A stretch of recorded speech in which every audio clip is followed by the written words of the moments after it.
warahmatullahi wabarakatuh.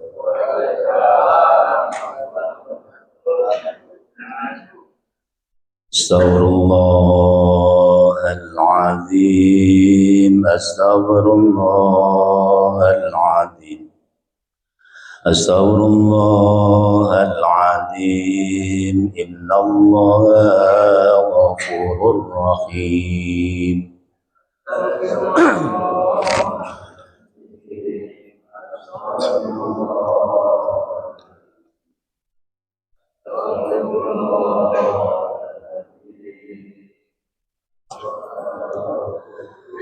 Astaghfirullahaladzim, astaghfirullahaladzim, astaghfirullahaladzim, innallaha ghafurur rahim.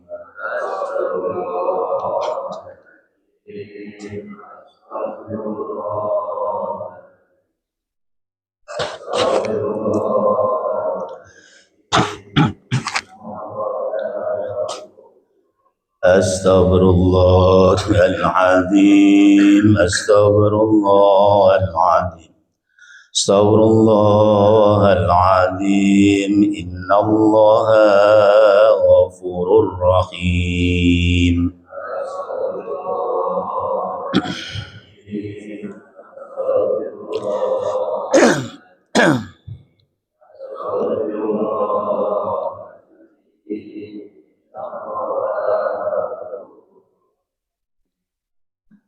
Alhamdulillah, alhamdulillahi rabbil alamin, wal aqibatu lil muttaqin, wa ala udwana illa 'alal zalimin. Asyhadu an la ilaha illallah wahdahu la syarika lah, wa asyhadu anna Muhammadan 'abduhu wa rasuluh la nabiyya wa la rasula ba'dah.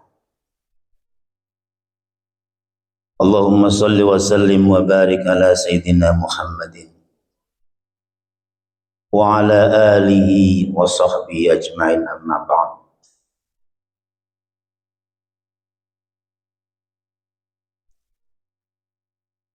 Bang Sofyan pergi haji. Pergi haji ke tanah suci. Jangan cakep-cakep doang, belakangnya gak enak ini. Tempat berhala sebelum diutus Nabi, benar nggak? Ya.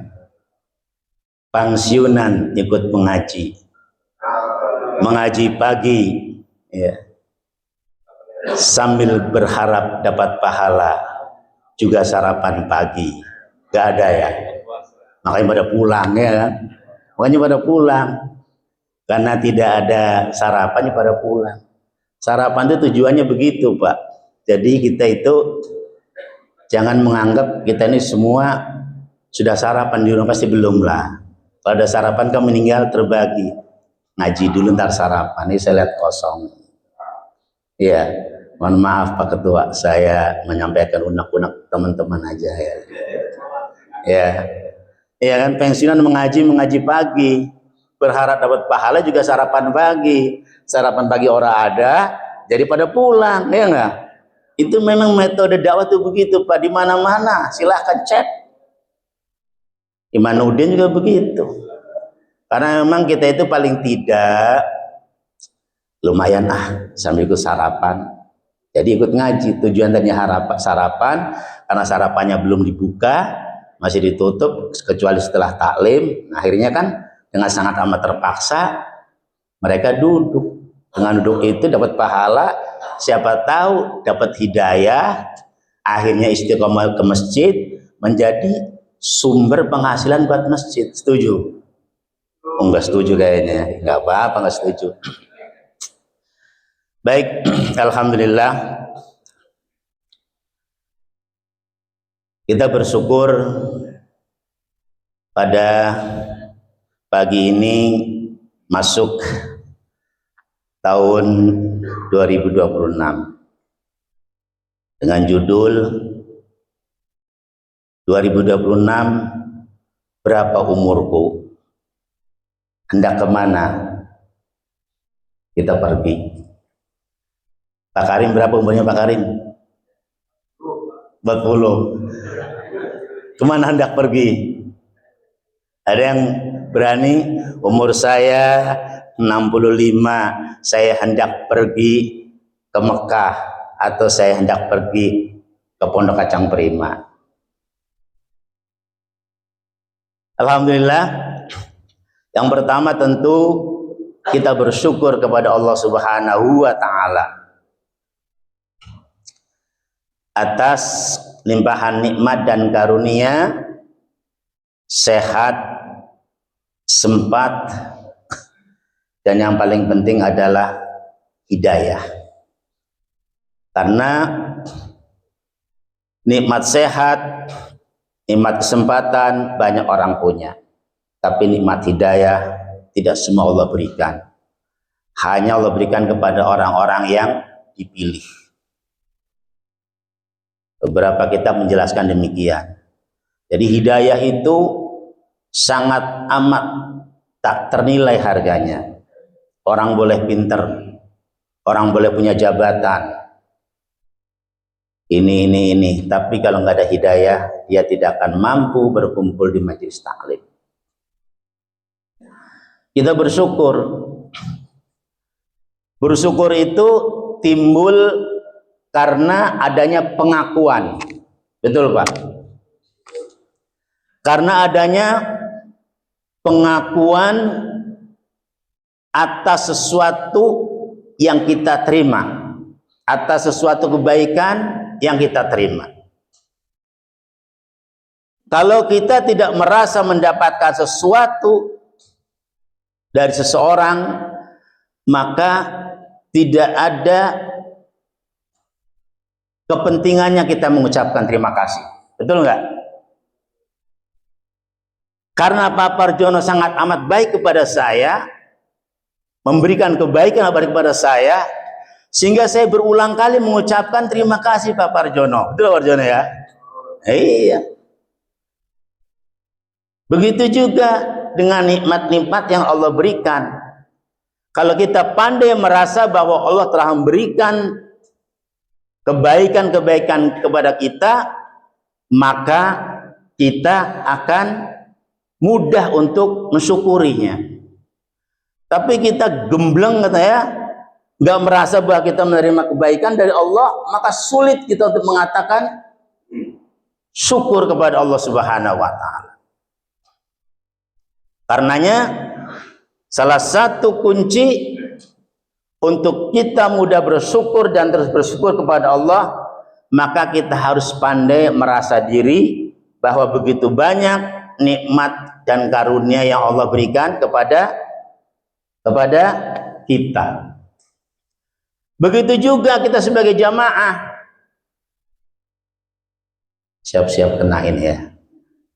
Sebagai jamaah Masjid Kuba, hanya orang-orang yang pandai merasa bersyukur, maka kita akan pandai mengucapkan terima kasih.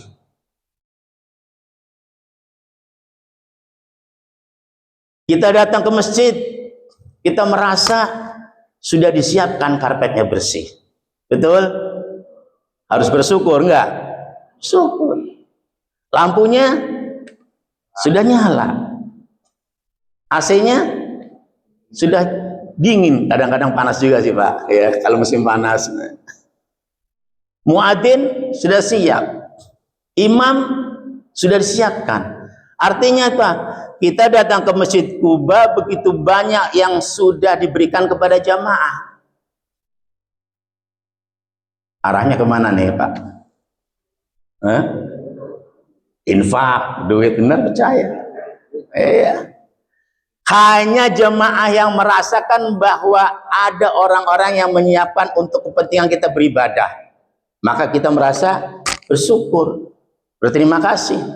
Datang ke masjid, karpetnya sudah ada yang bersihkan, lampunya sudah menyala, AC-nya sudah hidup, muadzin juga sudah ada, kita belum bangun, imam sudah siap. Terus kita terenyuh merupakan terima kasih. Maka begitu tromol lewat, kita aplikasikan terima kasih itu melalui kotak amal. Saya juga memperhatikan Pak, orang itu sholatnya rajin, tapi kalau kotak lewat ya lancar aja. Artinya apa? Dia tidak merasakan bahwa dia memperoleh manfaat dari masjid. Betul nggak? Tidak merasakan bahwa dia memperoleh manfaat dari masjid. Dan manfaat masjid itu bukan dengan datang sendirinya. Ada orang-orang yang memberikan kontribusi. Makanya kenapa kita bikin tromol, itu tujuannya. Hanya orang-orang yang merasa bahwa saya telah memperoleh manfaat, maka saya sewajarnya mengucapkan syukur terima kasih. Baik itu kepada sama manusia, alam semesta, lebih-lebih kepada Allah Subhanahu wa Ta'ala. Minum dulu Pak.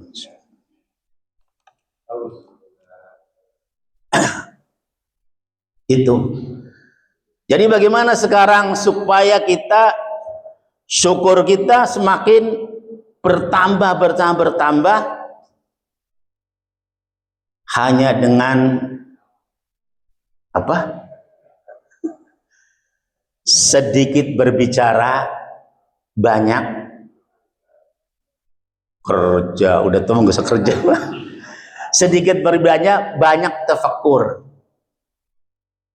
Kalau kita banyak bicara, kita lupa kebaikan-kebaikan Allah.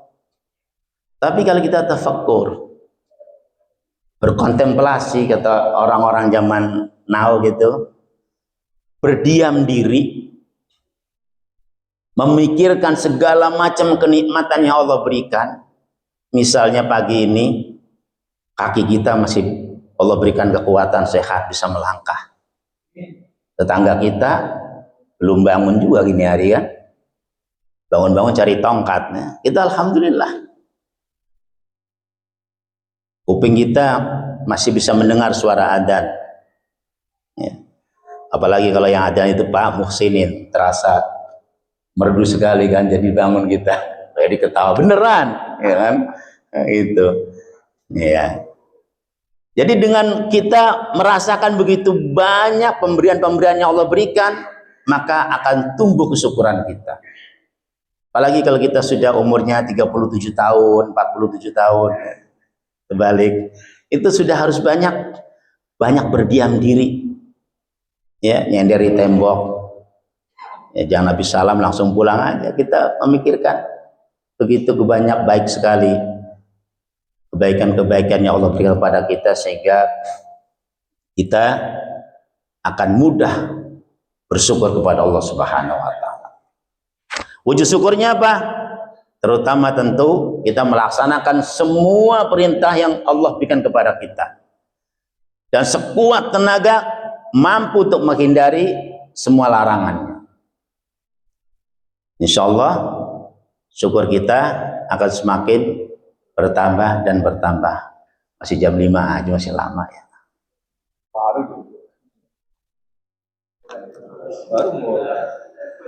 Ya Allah, enakan khutbah Jumat Pak, 15 menit. Sama amplopnya juga. Kalau begini nih kita berat juga Pak, Masya Allah. Apalagi kan ini kan agak sepi ya. Pertama ya mungkin tadi karena nggak ada sarapan. Kedua yang ditampilkan produk lokal kan. Kalau produk lokal setiap hari sudah ketahuan kualitasnya kan. Kalau kemarin kan mualaf umur 14 tahun ya mualaf. Saya mukalaf umur 15 tahun Pak. Jadi duluan dia. Berikutnya adalah setelah bersyukur kepada Allah, sudah lazim kita perbanyak salawat kepada baginda Rasulullah Muhammad Sallallahu Alaihi Wasallam. Kenapa kita harus memperbanyak? Kepentingannya apa? Kepentingannya bukan untuk siapa-siapa, untuk kita sendiri. Man shalla alayya sallallahu alaihi bi'ashran. Barang siapa yang bersalat kepada aku 1 kali, maka Allah Subhanahu wa Ta'ala memberikan rahmat kepada kita 10 kali. Padahal kata ulama, jangankan 10 kali, 1 kali saja kalau Allah memberikan rahmat kepada kita, persoalan hidup kita sudah selesai. Betul Pak Yanto, manggut-manggut, apa ngantuk? Antuk, kopi dong Pak Musinin. Jangankan 10, 1 aja, kalau Allah memberikan rahmat kepada makhluknya, maka selesai urusan hidupnya. Apalagi 10. Tapi persoalannya kan sholawat kita itu males-malesan kan gitu. Dan bagaimana janji Rasul? Allah memberikan suatu keistimewaan kepadaku apabila umatku berselawat kepadaku, maka Allah membangunkanku dan aku menjawab salamnya. Ini hadis, Pak. Nah, kalau kita nggak pernah dengar kayak begini, bagaimana kita punya keinginan untuk berselawat? Kalau soal selawat untuk mendapatkan kekayaan itu ya kecil lah kan gitu. Kenapa? Gak usah dipikirin. Kaya miskin itu sudah ada takarannya, Pak. Usaha kita perlu, tapi takaran sudah ada. Allah yang mengatakan sendiri. Allah memberikan rezeki kepada orang yang dikehendaki murah mareh. Tapi ada orang yang diberikan rezeki cukup sekedarnya saja. Padahal sama-sama takwa. Ada pertanyaan dulu ketika saya diminta privat, kebetulan privatnya itu mahasiswa. Mereka bertanya, wa may yattaqillaha yaj'al lahu makhraja wa yarjughu haitsu la yahtasib. Barang siapa yang bertakwa kepada Allah, maka Allah berikan jalan keluarnya dan diberikannya kehidupan, rizki dari tempat yang tidak terduga. Itu rumusnya. Faktanya dalam lapangan orang itu sudah bertakwa menurut mereka, sudah sholat, sudah puasa, segala macam, tapi ternyata rizkinya biasa-biasa saja. Kalau kita memahami yang pertama, maka kita protes kepada Allah. Ya Allah, katanya kalau sudah bertakwa rezekinya akan murah mareh, akan banyak, datang dari tempat yang tidak terduga. Tapi nyatanya saya masih seperti ini. Apa yang salah? Sholat, sudah sholat sebagaimana orang-orang sholat. Kita juga belajar, baca Quran, puasa. Tapi begini aja.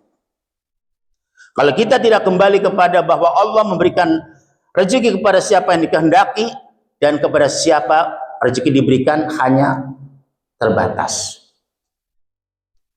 Itulah banyak, mohon maaf, menyebabkan orang-orang sudah dzikir minta rezeki, Allah tidak berikan sesuai keinginan, akhirnya kita stres. Saya baca selawat sekian puluh ribu, baca waqiah setiap hari, ternyata rezeki saya begini-begini aja. Itulah keadilan Allah. Di dunia tidak diberikan, tapi nanti di akhirat. Dan jawaban secara logika kita harus berikan. Bayangkan kalau setiap orang mengamalkan semua kebaikan-kebaikan dan setiap orang rezekinya murah mareh, semua jadi bos, semua jadi majikan. Siapa yang akan bekerja, Pak Peri? Kita orang ekonomi, jawabnya adalah Allah hendak menciptakan sistem kehidupan. Ada di antara kalian yang diberikan rezeki murah mareh, ada yang dipersempit supaya saling memberikan bantuan. Itulah timbulnya namanya ta'awanu 'alal birri wa taqwa wa la ta'awanu 'alal itsmi wal 'udwan. Kita akhirnya tolong menolong. Karena saudara kita yang satu tidak bisa memenuhi kebutuhan hidupnya, maka saya yang punya berikan sedekah, berikan infak. Karena dia tidak punya pekerjaan, karena dia bodoh segala macam, kita yang pintar, yang kaya, kita kerjakan mereka. Allah memberikan sistem kehidupan. Kalau kita mati pada bahwa siapa yang bertakwa pasti rezekinya murah mareh, terus kita ngamalin berbagai macam dzikir, berwirid, tidak tercapai, maka kita stres. Tapi percayalah bahwa semua dzikir-dzikir yang kita panjatkan Allah pasti siapkan pahalanya.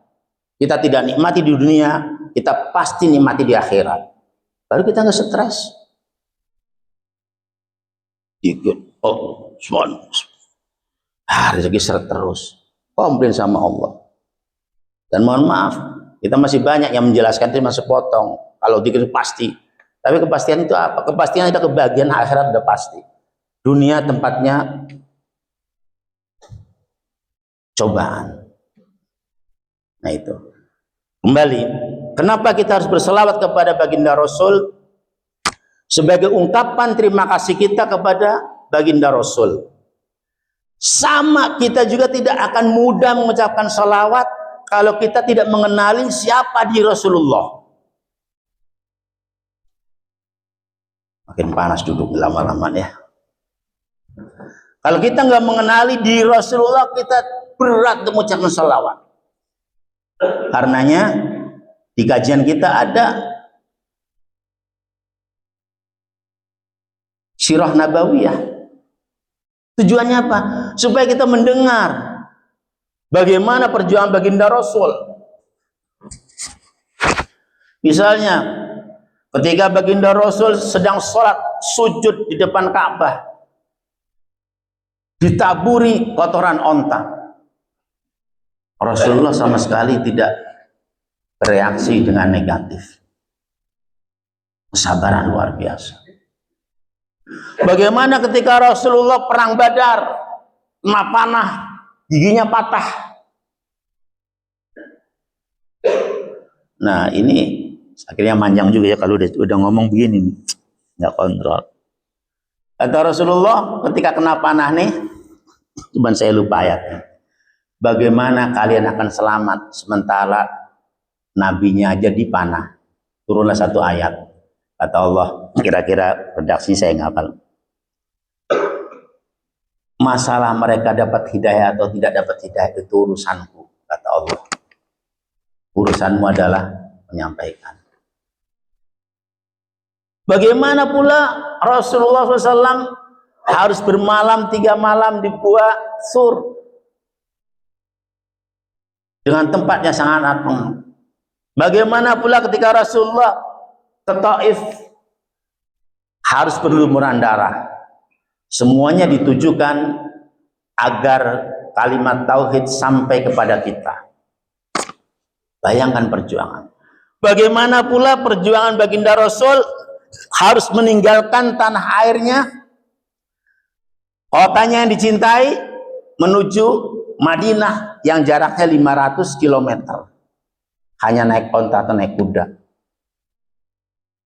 Untuk apa? Hanya agar kalimat tauhid sampai kepada kita. Kalau kita sudah mengenal siapa Rasulullah dengan segala perjuangannya hanya untuk menyelamatkan kita, tidak ada alasan bagi kita untuk tidak bersalawat. Orang-orang sebelah sana mengatakan nabinya aja masih didoakan kan gitu. Dia nggak tahu.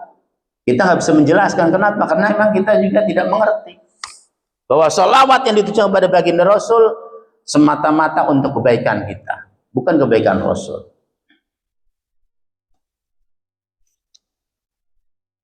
Jadi kembali, hanya apabila kita mengetahui sosok-sosok orang-orang yang memberikan kebaikan kepada kita, maka kita dengan mudah akan mengucapkan terima kasih. Selanjutnya, seperti biasa, kalau sudah alhamdulillah, salawat, wasiatnya apa hilang? Wasiat itu penting Pak, jangan dikira kalau dianjurkan, sangat amat dianjurkan. Kalau kita di podium itu harus sampaikan wasiat. Wasiatnya apa? Ittaqullah tsummastata'tum. Kata Nabi, bertakwalah kamu di mana saja kamu berada. Jadi ketakwaan itu harus terus dibawa dimanapun berada. Ya, ada yang tahu, Pak Marzuki ngomong, gua kan tahu siapa dia. Ini kan ilmunya, perilaku memang kadang-kadang suka beda. Namanya juga manusia. Karenanya Allah memberikan kuncinya. Ketika orang lupa dan berbuat dosa, Allah berikan penghapusnya, erasernya. Itu tadi. Astaghfirullahaladzim, astaghfirullahaladzim, astaghfirullahaladzim, innallaha ghafurur rahim. Kita mungkin dalam menyampaikan kuliah umum atau dakwah atau apa sesuai dengan keilmuannya, tapi pada tataran pelaksanaannya bisa jadi kemarin siapa itu ketua pesantren 20 miliar ditilang. Bukan ilmunya yang salah, tapi memang godaan setan itu lebih besar daripada kemampuan kita untuk bertahan. Jadi kalau kita melihat kesalahan memang harus kita maklumi. Tentu saja tetap hukum harus ditegakkan. Ittaqullah mastata'tum. Bertakwalah kalian kepada Allah di mana saja. Sehingga dengan pesan ini kita tidak akan meninggalkan ketakwaan. Itu mukadimah, pembukaan, preface. Belum kita masuk pada judul. Judulnya kan tadi 2026 berapa umurku dan hendak kemana. Sudah pasti kita pergi yang tidak bisa dihindari adalah pergi ke alam kubur. Sudah pasti. Suka atau tidak suka, dibayangkan atau tidak dibayangkan, kita sudah pasti berapapun umur kita akan pasti pergi ke kuburan.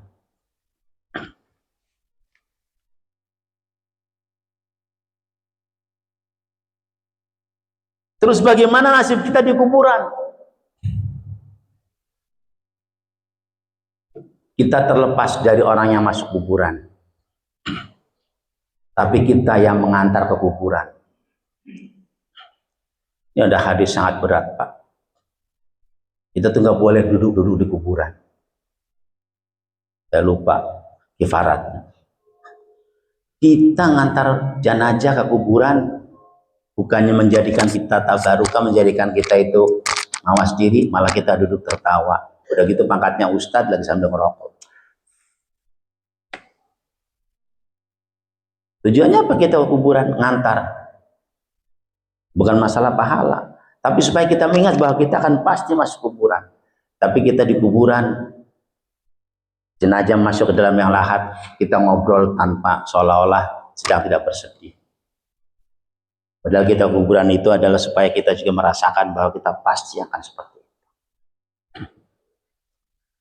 Lepas dari itu tujuan akhir kita adalah tentu surga.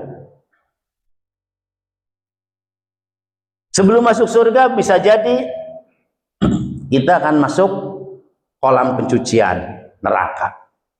Karena kata Rasul semua umatku pasti masuk surga kecuali yang tidak mau. Itulah tadi gunanya bersolawat. Kita ditolong oleh Rasulullah melalui syafaat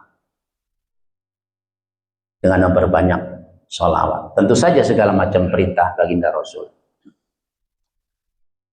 Untuk masuk surga atau kita untuk menolak masuk neraka, maka kita harus mengenali karakteristik seperti apa itu surga, seperti apa itu neraka. Kan kalau kita mau berbuat sesuatu itu apa hasilnya yang akan kita kerjakan. Jadi bagaimana itu bentuknya surga, bagaimana itu bentuk neraka? Tentu kalau bentuk surga sudah digambarkan bahwa di bawahnya kan mengalir sungai gitu ya. Artinya gambar seindah. Menurut mufasir itu kenapa Allah Subhanahu wa taala menggambarkan surga itu ada sungai mengalir di bawahnya. Karena Al-Qur'an turun di Arab. Di Arab itu nggak ada sungai.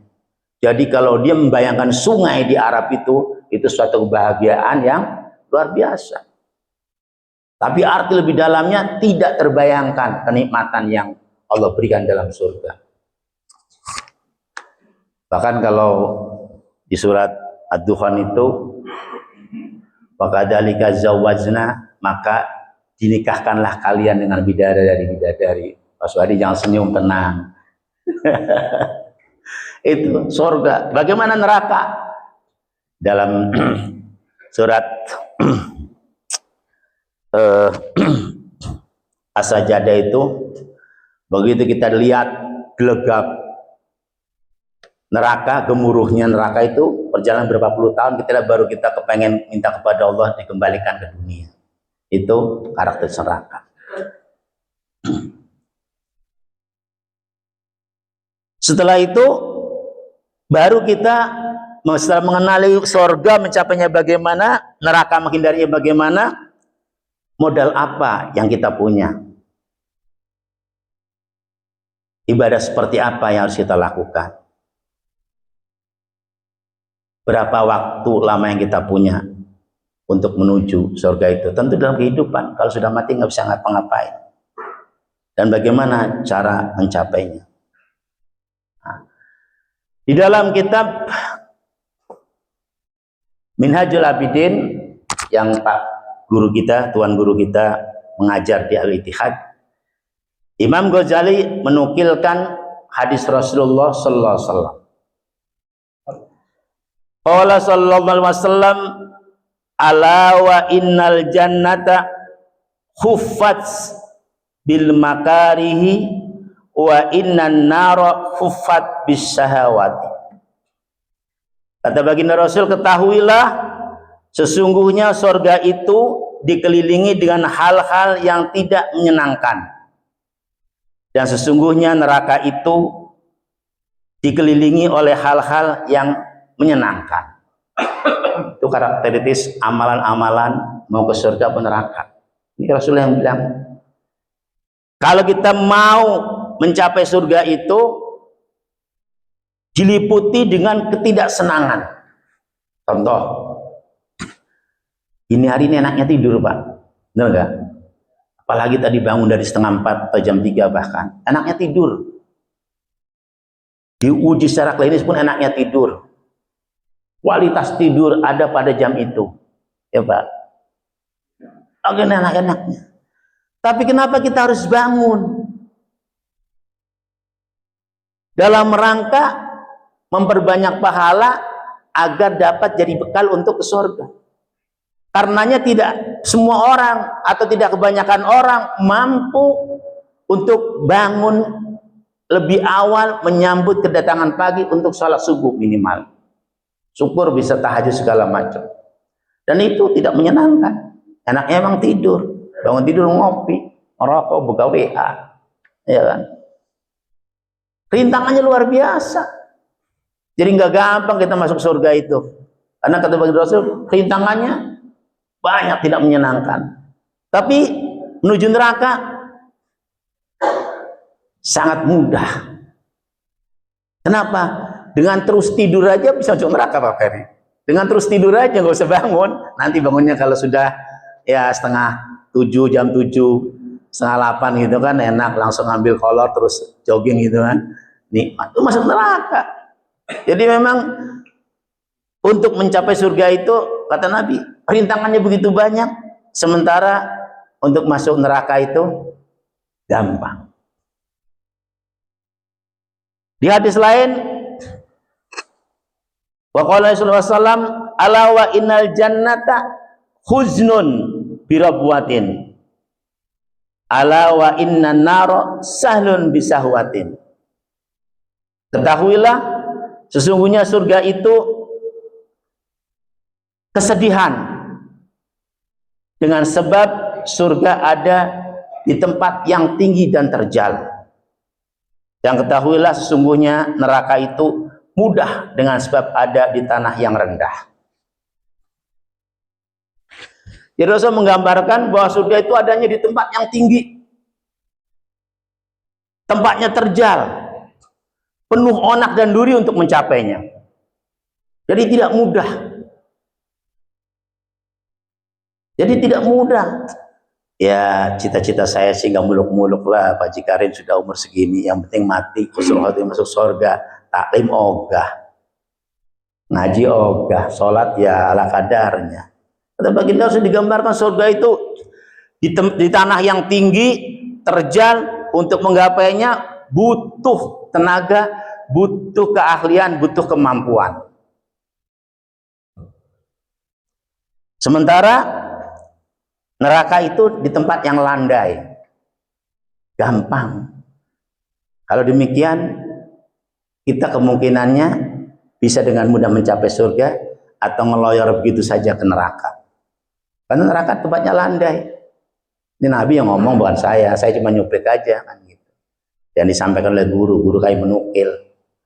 Jadi seperti ini kan kita dapat dari guru kan gitu. Kita mau menyampaikan kepada jamaah, itu kita minta izin, Pak. Izin guru, apa yang saya dapat, kalau saya ada kesempatan, diberikan kesempatan untuk menyampaikan jemaah, menukil, menyampaikan sebagai guru, alhamdulillah, ikhlas, itu khair, baik, silahkan. Jadi itu tata keramanya kalau kita mengaji dari guru, kita menyampaikan itu, kita harus minta ridhonya. Nah, kita emang dari mana dapat kayak begini? Kan karena kita mengikuti kajian yang disampaikan guru, maka kita nukil, ya guru dari gurunya lagi. Copy paste, ya memang copy paste. Kalau bikin kan bisa salah. Apa yang sudah dijelaskan dengan penjelasannya, kita pahami, dan insya Allah ketika ada kesempatan untuk menyampaikannya, kita sampaikan, tapi tentu kita harus terlebih dahulu minta izin pada guru.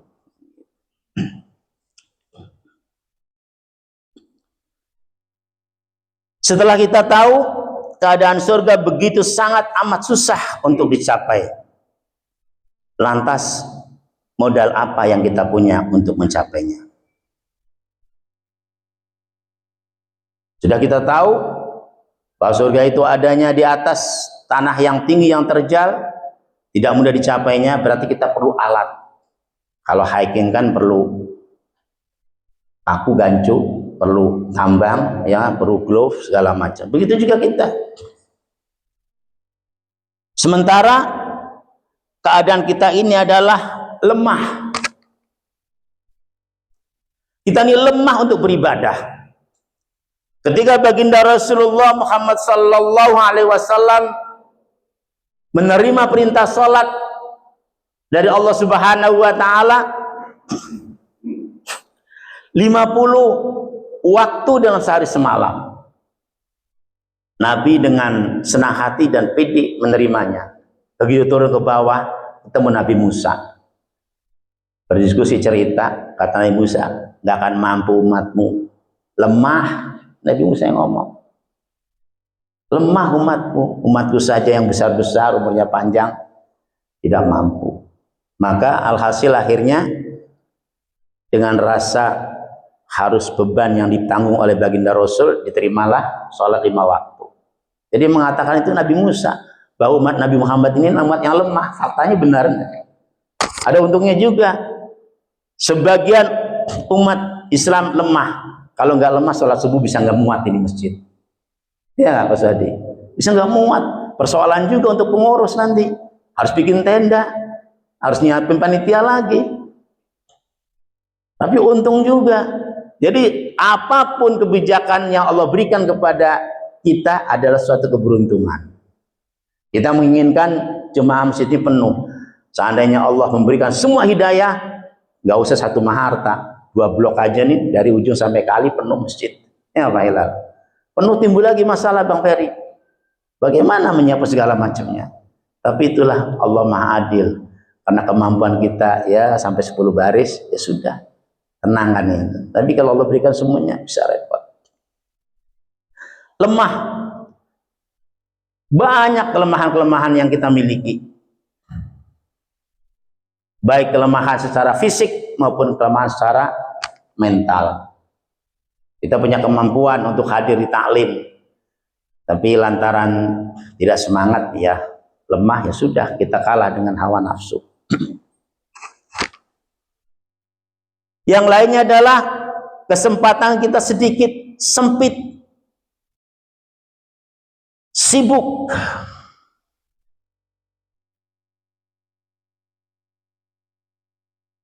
Apa saja yang mau kita lakukan, pasti kita sibuk. Dulu waktu muda sibuk bekerja sekeras tenaga agar dapat kebeli tempat tinggal. Ya Bang Ferry ya, dulu masih mengontrakan, semua ya. Udah sibuk, nanti ajalah katanya, ada masanya tuh untuk beribadah. Sekarang mah yang penting wajib-wajibnya aja dah gitu. Wajib juga ya udah sama Allah mentasam langsung jalan. Kita perlu memikirkan bagaimana supaya keluarga kita sejahtera. Dengan sejahtera nanti kita ibadahnya gampang. Dapat rumah, di rumah naik motor kehujanan, aduh ini hujan harus punya mobil kan. Terus. Waktu kita tidak terasa, masuklah masa pensiun. Pensiun karena kita orang hebat dikaryakan lagi sampai umur 60. 60 baru mau ibadah, kata cucunya, Pak itu rukunya salah. Rukunya harus begini. Kita lihat nih, ada rukunya begini nih, mohon maaf nih. Ruku begini. Ada nggak? Ada. Kenapa nggak ngaji? Persoalan. Umurnya berapa? Sewat bagaimana mendapatkan sorga? Rukunya itu salah. Ruku begini, katanya ada ke kiblat Pak, mukanya. Itulah pentingnya fikih Pak. Tasawuf boleh, tapi fikih sangat amat penting. Sujud laki-laki, kayak kedinginan. Iya nggak? Betul Pak? Ada? Siapa orangnya? Padahal kata Rasulullah hendaknya keteknya terbuka, kucing bisa lewat. Kalau begini buat perempuan sakit ya mungkin itu biasa alasan saya nggak ngaji karena saya ada tamu. Udah ngerokok. Islam saya karena fikih itu penting. Kalau saya boleh menyampaikan kesimpulan saya yang belum tentu benar antara fikih dan tasawuf itu bagaikan hidangan. Ini lagi haus. Bagaikan hidangan. Fikih itu bagaikan makanan yang dihidangkan. Harus dimasak oleh koki. Jangan orang Jawa ngaku jual soto Betawi rasanya pasti. Ya betul orang Betawi kan gitu. Ya begitulah. Soto Betawi pakai kecap. Gak ketemu. Ya nggak ketemu. Soto Betawi pakai saus. Nggak ketemu. Kenapa? Dia bukan kokinya. Itu fikih. Ditaruh di mangkok, ya kan? Sudah diracik oleh koki, itu fikih. Dihidangkan. Supaya cara menghidangkannya baik, dikasih nampan. Yang hidangkan orang Jawa. Silahkan. Itu tasawuf. Cara menghidangkannya. Akhirnya apa kajian kita? Meskipun cara menghidangkannya begitu baik, yang masak bukan koki, pasti orang komplain. Ya, apaan nih soto Betawi begini rasanya? Karena yang masak bukan kokinya. Itulah fikih. Sama. Mana Pak rajin, tapi rukunya masih begini. Berarti kan tidak sesuai dengan aturan. Nah, meskipun dimasak sudah bagus, kalau yang menyediakan Abang Peri itu udah makanlah. Kata Bang Peri, enak sih enak, tapi bicara jangan begitu. Dia emang gua kan tamu. Nah, akhirnya artinya apa? Dua sisi itu tidak boleh ditinggalkan. Fikih mengetahui tata cara hukumnya, bagaimana dicontohkan Rasul. Tasawuf adalah bagaimana akhlak yang kita tampilkan. Gak boleh dua-dua, gak boleh satu salah satu. Ini kita di masjid kita tasawuf melulu nih, akhirnya lemes semua, lemes. Terus qad mati sholat, masuk mihrab, masuk. Anda udah sampai sini tengok-tengok. Kenapa? Kan nggak ngerti. Berapa kata baginda Rasulullah SAW? Nah ini kalau kita udah ngadep begini banyak. Lau ya'lamu, sekiranya mereka tahu ada apa dengan adan dan ada apa dengan shaf awal, keutamaannya. Seandainya mereka tahu untuk mendapatkan shaf awal itu harus diundi, maka mereka berebut undiannya untuk shaf awal. Kita mau ora, nanti aja lah. Kenapa lagi-lagi ilmu? Enggak, kalau saya di belakang imam kan, karena kalau imam batal saya bisa gantiin, yaitu lain lagi. Jadi memang dalam riwayat itu kalau baginda Rasul sholat itu selalu di belakangnya itu sahabat-sahabat yang dekat dan keilmuannya memang mumpuni. Abu Bakar, Umar, Utsman, Ali, selalu baru yang lainnya sahabat-sahabat. Jadi kualitasnya supaya nanti ketika batal mereka menggantikan. Kita mah enggak, orang yang pintar aja pada kesono sebelah sono cari AC. Jadi besok Pak Ketua boleh kasih AC yang lemari sini jadi dekat sini semua. Sono. Baris kedua bukannya tengah sono. Astagfirullahaladzim. Apa kita mesti marah-marah terus? Kan gak enak juga Pak. Tapi kalau kita diemin, kita menyembunyikan ilmu. Menyembunyikan ilmu, diomelin sama baginda Rasul. Kita melihat jemaah kita berantakan terus kita diem aja, kita menyembunyikan ilmu Pak Ketua. Dan akan dituntut nanti. Ilmumu buat apa? Kalau disampaikan terus-terusan, cerewet banget Pak Marzuki katanya, atur aja diri sendiri. Kan begitu orang kita ya. Makanya saya nggak heran ketika dia ngomong-ngomong begitu, no problem buat saya kan gitu. Tetap kita sampaikan. Jadi waktu kita sempit. Karena waktu kita sempit, Pak Haji Karim, waktu itu sempit. Kita nggak tahu setelah pulang ini kita masih bisa menikmati matahari terbit atau tidak. Jangan-jangan kasih surat, Pak Parjono tolong umumin. Maksudnya Quran gitu kan. Karena orang udah tahu Assalamualaikum. Wah, siapa nih? Kita begini kan. Siapa nih? Itu icon Pak. Sama tadi icon subuh mesti sarapan. Itu icon kubah Pak Parjono. Begitu Assalamualaikum, buka pintu keluar nih kita begini kan. Takut jemaah kita. Ya kan? Takut jemaah kita. Oh iya. Pak ini kan gitu. Kalau nggak salah sekarang Pak Fuad ya masih dirawat Pak Karim ya. Ya, mudah-mudahan Allah sembuhkan beliau waktu masih sehat berjamaah dengan kita kan itu. Jadi kita mudah-mudahan Allah angkat penyakit. Kan kita begitu kuping. Siapa lagi nih? Siapa lagi? Oh orang RW 9 nggak kenal nggak apa-apa katanya gitu kan. Iya, ya gitu. Artinya bagaimana yang waktu yang sempit ini kita manfaatkan. Terus bagaimana manfaatkannya supaya gerakan ucapan kita itu sedikit tapi Allah memberikan begitu banyak pahala. Nabi kasih tunjuk. Nikmatani maghbunun fihima kasirun minan nas as-sihat wal farah. Jadi kadang-kadang kita ini suka melupakan dua nikmat yang terlupakan, yaitu nikmat kesehatan, nikmat kesempatan. Kita uji kesehatan dan kesempatan itu sangat amat singkat berlalu. Sehat, hari ini kita sehat, belum tentu setelah ini kita sehat lagi. Hari ini kita sempat, belum tentu besok kita punya kesempatan. Ada taklim ya, iya tuh udah kedengeran Pak Peri lagi baca ratib, mau kondangan minggu depan aja. Itu menghilangkan kesempatan berarti kan. Apa minggu depan kita sudah pasti? Belum tentu. Padahal kalau kita datang, berapa pahala yang kita dapat? Taklim 1000 pahala menjenguk orang sakit, 1000 pahala sholat sunnah 1000 rakaat, pahala 1000 menjenguk mengantarkan orang ke pemakaman. Itu kalau taklim. Artinya kita memang sempit waktunya.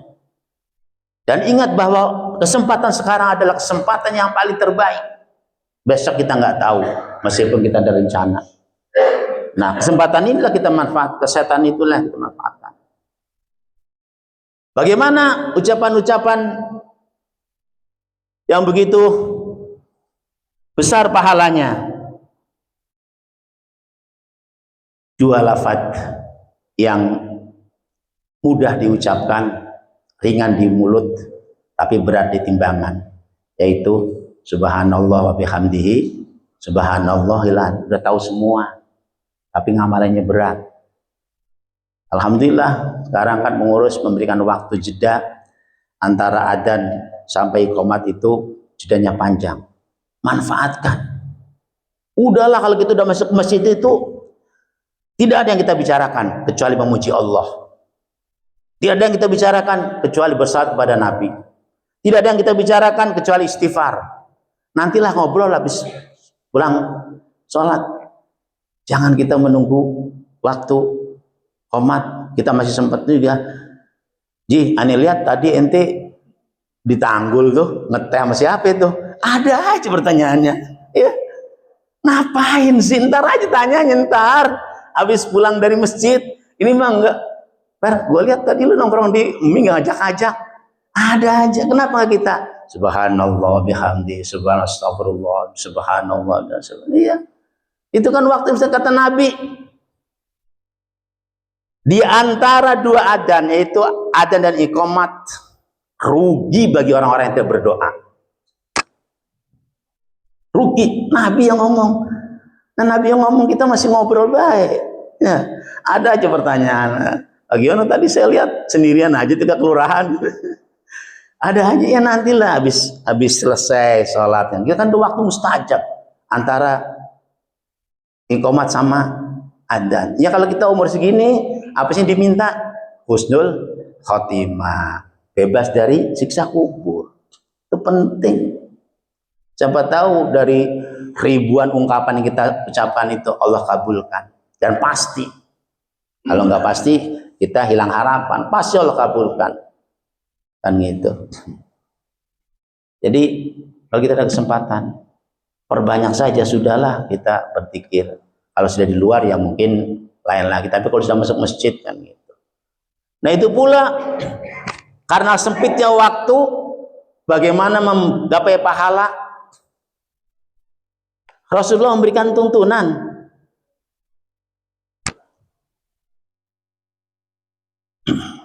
An Abi Hurairah radhiyallahu an Nabi sallallahu alaihi wasallam qala man tatahhara fi baitihi thumma madha ila baitin min buyutillahi liyaqdiya faridatan min faraidillahi kanat khutuwatuhu ihdahuma tahuttu khati'atan wal ukhra tarfa'u darajatan. Rawahu Muslim. Ya kita sih baca-baca Pak gitu, nggak hafal lah, nama juga apa namanya ini, ceramahnya kan suka-suka, kalau musim hujan datang ya basah, kalau musim kemarau ya kering, jadi kan nggak dihafalin. Jadi diriwayatkan dari Abi Hurairah bahwa Rasulullah, barang siapa man tahara fi baitihi, bersuci dari rumahnya, berwudu, summa mado ila baitin min buyutillah, lantas pergi menuju salah satu rumah Allah yaitu masjid, liyaqadiya faridatan min faraidillah, untuk melaksanakan suatu kewajiban yang diwajibkan oleh Allah yaitu sholat. Itu kanat khutuwatuhu ihdahuma tahuttu khati'atan wa ukhra tarfa'u darajatan, maka langkah kakinya yang satu Allah ampunkan segala dosanya, langkah kaki yang satu lagi Allah angkat derajatnya. Rugi kalau ke masjidnya cuma hari subuh doang, Karim, rugi. Rasulullah berwudu di rumah terus pergi ke masjid, langkah pertama Allah ampunkan, langkah yang keduanya Allah angkat derajatnya. Terus kita sholatnya cuma subuh doang, yang repot lagi maghrib doang. Ini harus dimasukkan ke hati. Semata-mata kita pergi ke masjid, paling tidak mengharapkan ini. Ya Allah, banyak dosa ini saya, Allah mau berangkat ke masjid wudu. Sesuai dengan janji Rasulmu, kekasihmu, Nabi Muhammad, engkau mengampunkan langkah kaki kiriku, engkau meningkatkan derajat kaki kananku. Bismillah. Usahakan pula kalau dari rumah itu menuju ke masjid, ya udah, nggak usah macam-macam, barengi dengan dzikir. Subhanallah, subhanallah, subhanallah, subhanallah. Jangan di jalan juga ngomongin macam-macam, tuh batal wudunya tuh kalau menurut tasawuf. Batal, habis wudu ngomongin tadi tetangga tuh gua ajak, jawabnya kagak enak banget. Wah, batal wudu secara tasawuf, batal wudunya. Secara tasawuf, secara fikih enggak. Kalau kita ngomongin tasawuf, ya udah kita keluar dari rumah, bismillah, ada doanya lagi kan? Apa itu lupa saya, Bang? Ya Allah, jadikan kubur saya terang, kaki saya terang, segala macam. Pak, udah baca aja tasbih sampai ke masjid, berapa puluh yang akan dapat kita. Makanya saya kalau jalan tuh sendiri Pak Peri. Kenapa? Itu rahasianya. Kita bisa murojaah. Tapi kalau kita rame-rame, insya Allah kita cerita ngalor ngidul, ya enggak? Ya enggak? Ya. Masih muda sih nggak apa-apa kalian, kalau saya udah tua. Itu. Jadi gunakan kesempatan itu. Ringan di lisan, tapi berat di timbangan. Subhanallah bihamdi, subhanallah anti. Bahkan baginda Rasul menjelang wafatnya selalu membaca subhanallah bihamdi, astagfirullah. Menjelang wafatnya enggak lepas dari itu. Nah, kita manfaatkan itu. Belum selesai, tapi masih lama juga ini. Sampai jam 6 ya, sampai setengah 7. Umur kita juga pendek. Kata baginda Rasul, a'maru ummati ma baina sittin ila sab'in fa kulluhum mayyajuju dzalik. Umur umatku antara 60 sampai 70. Dan sedikit yang melampaui dari umur itu. Akhirnya lebih 70 ya. Udah ampunan semua. Udah lewat 70. Kalau orang-orang dulu umurnya sampai 300 tahun, 400 tahun, jadi banyak kebaikan-kebaikan yang dikerjakan. Kalau kita kan sampai 60-70 tahun, 60 tahun, 70 tahun, pensiun 58 sekarang ya.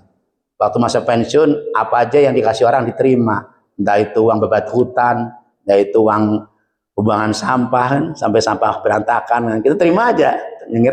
Terima aja. Umur 58 ke bawah, apa aja yang teman kita kasih, kita nggak pernah tanya. Mas Adi, jadi sedikit rezeki ini, nggak tahu dia habis prit, dia kan nggak tahu kan. Iya, sempit. Ya, Pak Ferry, bang, tahu dia, bang ada sedikit rezeki ini. Apa nanya? Dari mana inti? Kagak. Yang penting, alhamdulillah. Padahal mah dia habis jual barang bekasnya si A kan udah nggak dipakai. Nggak pernah nanya. Itu barang karena nggak diambil-ambil, udah 8 bulan sesuai dengan perjanjian gitu kan, 3 bulan nggak diambil dijual. Kita kan nggak pernah nanya orang itu apa nggak, yang punya kita jual aja, dapat kita bagian, yang gitu, ya nggak? Padahal Allah baginda Rasul cuma 6 sampai 70. Nah, sisa umur kita ini yang harus kita maksimalkan. Itu. Jadi umur terbatas. 58 tahun ke bawah orang karuan, entah apa yang dikerjakan, entah apa yang dimakan, entah apa yang didengar, entah apa yang dibicarakan. Namanya juga hidup kan? Wah, tapi itulah kemurahan Allah. Istighfar, istighfar, istighfar. Dan gitu. Jadi setiap kelupaan, setiap kesalahan Allah berikan fasilitasnya. Saya terusin sampai jam 8 ini insyaallah. Ini masalahnya masih banyak ini. Ya sekali-sekali kan tunjukkan bahwa orang lokal juga ternyata bisa. Iya bisa. Sombong amat. Atau Pak Ali Soleh pun baru segitu aja, Marzuki banyak ngomong gitu. Nggak apa-apa. Kalau banyak ngomong tuh banyak pahala meskipun banyak dosanya juga. Yang berikutnya adalah ini kita menukil dari Minhajul Abidin, Pak, bukan dari saya bisa apa? Menukil yang disampaikan Imam Ghazali. Beramal ceroboh, asal-asalan. Iya enggak? Ada yang mengira kita ini ceroboh dalam beramal, mau menggapai surga tapi amalan kita ceroboh, adalah asal-asalan. Kita pernah enggak meyakinkan bahwa berwudu kita itu benar? Gak usah benar nggak bahwa berwudu kita benar sesuai dengan ajaran dan contoh Rasul?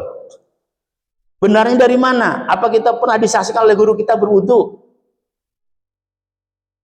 Pernah kita disaksikan oleh guru kita berwudu? Hah? Gak pernah. Oh, dari kecil alhamdulillah. Iya, ceroboh asal-asalan.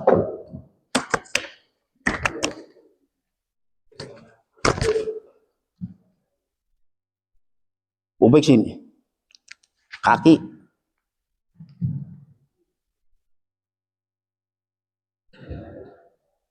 ceroboh asal-asalan. Inilah saya dorong kepada Ustadz Ilham, anak-anak yang malam Jumat itu, supaya diberikan coaching, bukan coaching latihan, bagaimana wudhu yang benar. Jadi boleh aja orang sholat tapi wudhunya, ya nanti selesai coaching kamu, wudhu yang benar bagaimana. Satu-satu. Kenapa? Sayyidina Hasan, Sayyidina Husain melihat orang wudhu sebelah sini kakinya masih belum kena, dia nyinggung kepada adiknya, dan lo wudhunya nggak benar tuh, gimana harusnya begini, padahal mengajarin orang itu yang sudah tua, nggak tegur, nggak enak. Saya sering lihat tuh wudhu di sini.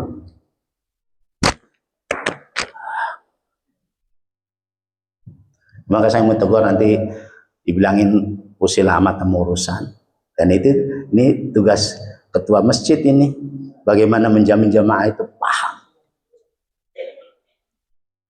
Asal-asalan.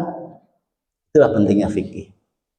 Masih lihat, dia juga orang taklim, rajin ikut pengajian, tapi buktinya masih begitu. Menyedihkan kan gitu. Belum lagi kadang-kadang kita juga melihat di kamar mandi, inilah kalau kita orang lokal yang memberikan kesempatan itu kan kita tahu. Ada kita ke urinoir mau pipis, celananya ngengser ke bawah, padahal itu kan ada cipratan kencing, nggak digulung, ya kan?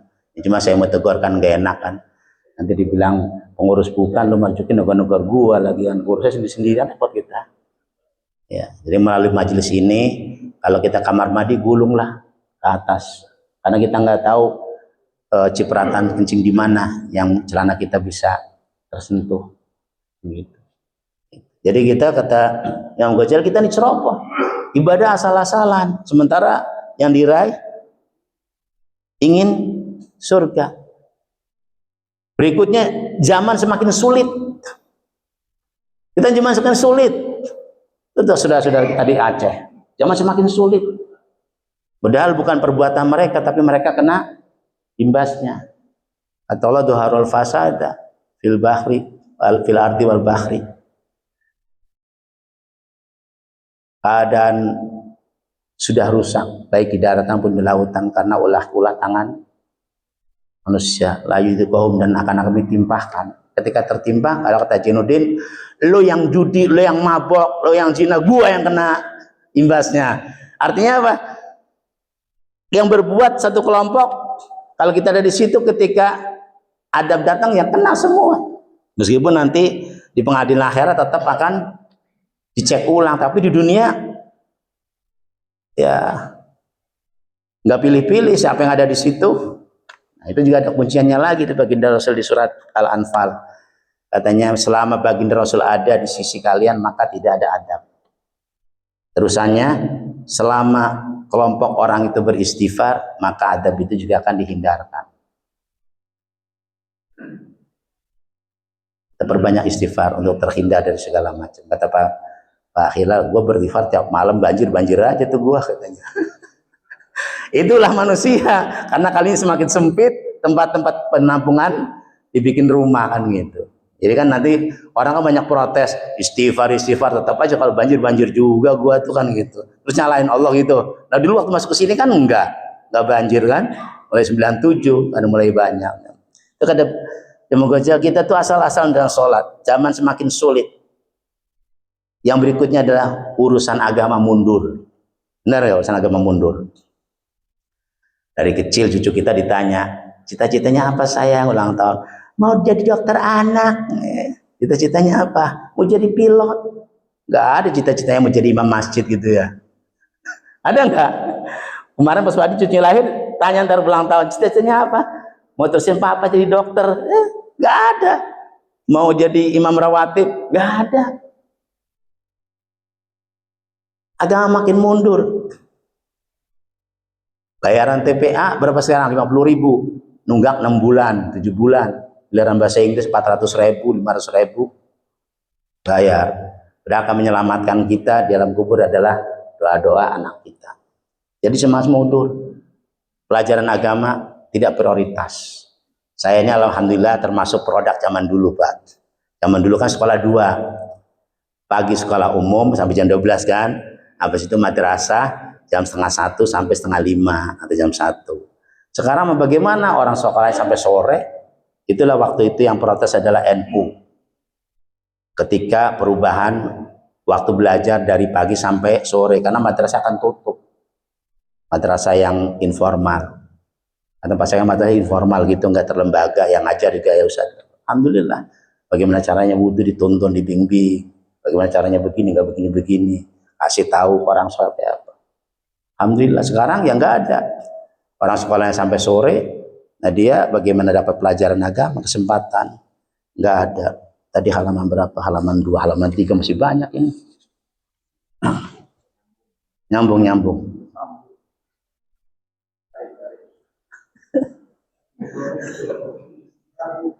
Oh terakhir. Nah, sekarang ini Rasulullah sudah mewanti-wanti bahwa orang-orang yang berpegang teguh kepada agama itu bagaikan orang yang pegang bara api. Ya'ti 'alan nasi zamanun as-sabiru fihim 'ala dinihi kal qabidi 'alal jamri. Suatu waktu nanti akan datang kepada manusia zaman di mana orang memegang agama itu bagaikan memegang bara api. Artinya apa? Panas, Pak. Kalau kita ngomongin agama, udahlah nggak usah ngomongin agama lah. Zaman sekarang emang lu makan agama? Bagaimana sekarang dapat duit? Ya, Bang. Gitu.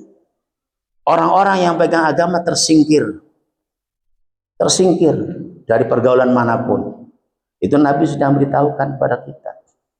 Jadi nggak heran kalau ada orang beragama baik itu disisihkan dari pergaulan masyarakat, disisihkan dari pergaulan partai, segala macam. Itu Nabi sudah wanti-wanti. Bagi orang bara api, kita masuk ke suatu kelompok perhimpunan orang-orang, kita menyampaikan kebenaran. Udahlah agama itu jangan di sini, di masjid aja, nggak usah di sini. Berat.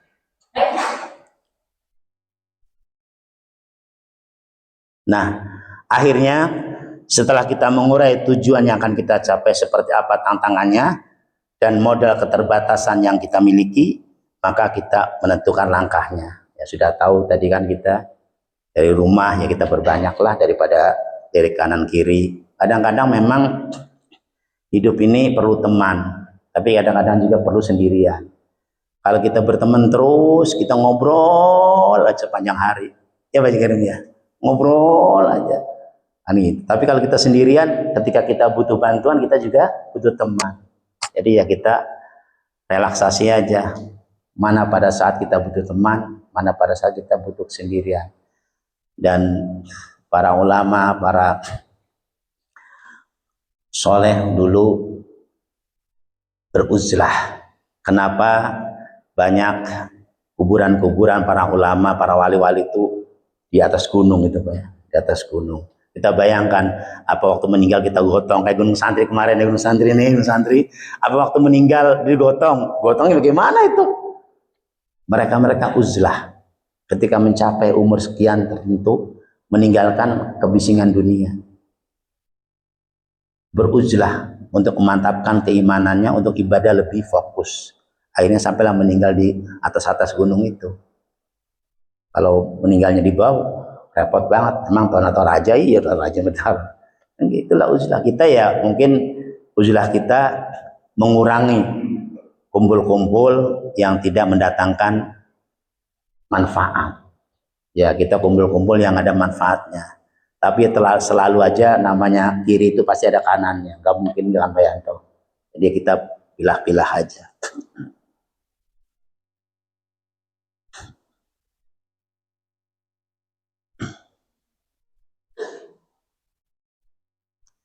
Jadi itulah barangkali yang perlu kita ingat bahwa kita ini usia terbatas, entah kapan kita akan menghadap Allah, sementara amal-amal kita masih sekedarnya saja, karenanya kita perbanyak saja istighfar, perbanyak saja langkah ke masjid, perbanyak saja zikir, nah terutama juga zikir-zikir yang dari Al-Quran, syukur kita bisa dari Al-Quran.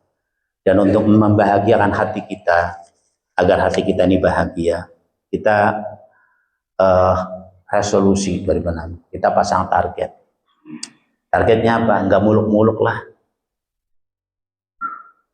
Pastikan bahwa bacaan-bacaan sholat yang kita baca, kita paham.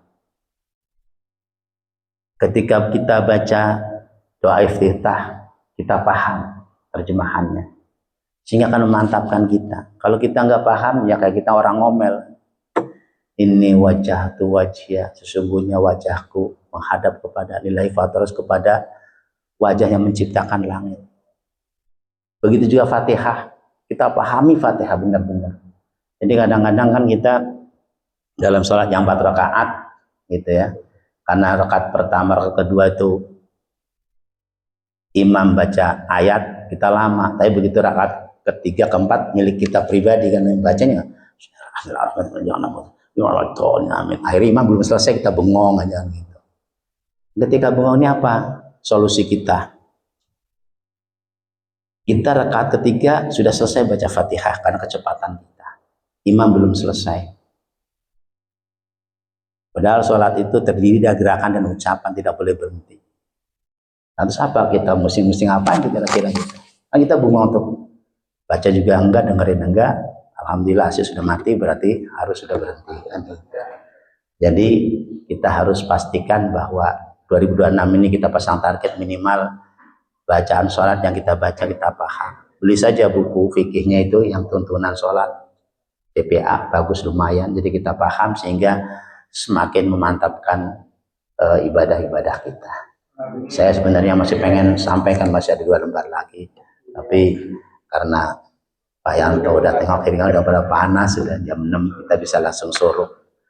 Mari kita tutup dengan kita baca Fatihah, kita doakan saudara-saudara kita, orang-orang yang sudah mendahului kita, yang banyak berperan di masjid ini. Allah lapangkan luas kuburnya, dan kita yang masih hidup Allah berikan senantiasa kemampuan untuk beribadah dengan istiqomah.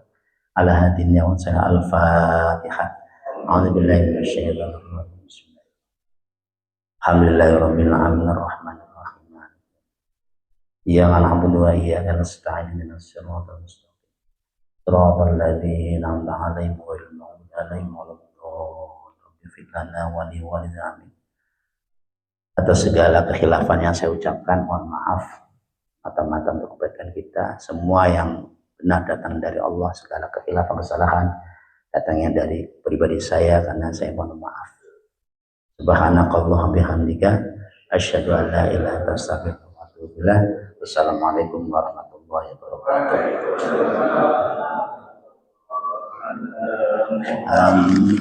Sallallahu alaihi wasallam. Sallallahu